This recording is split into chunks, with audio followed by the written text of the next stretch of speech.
Imagine you're wanting to get an animal and you've wanted one your whole life, but your parents always told you no. But for your 10th birthday, they finally said you could have one. So you're trying to decide, do you want to go to a breeder and find an animal that you want, like a specific breed, or do you want to go to the pound or to the shelter and find one that needs a good home? I think that you should go to a shelter and find one that needs a good home. Adoption is best. You save a life, you give a loving home, and you save money. In shelters, there are many times where if an animal isn't adopted, it's put down or killed.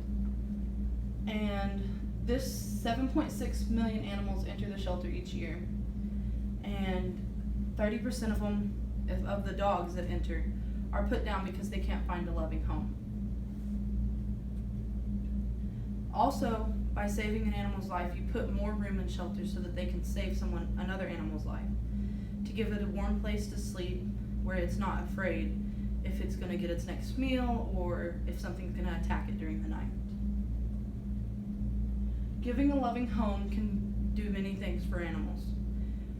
As I said in the first one, it can make more room in the shelters and everything, but it can also help the animals that are sick or that have mental problems or that are impaired physically.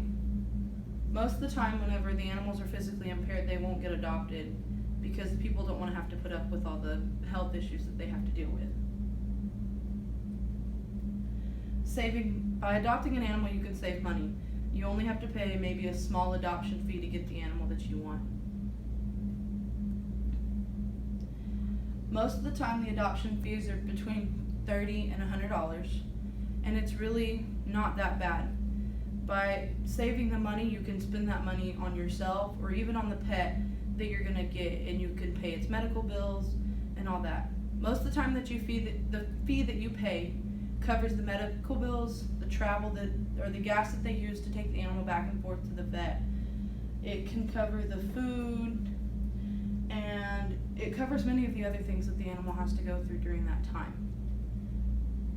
Also, by adopting an animal from a shelter, you don't have to worry about paying for it to be vaccinated or to be fixed because the shelter does that for you. Thank you.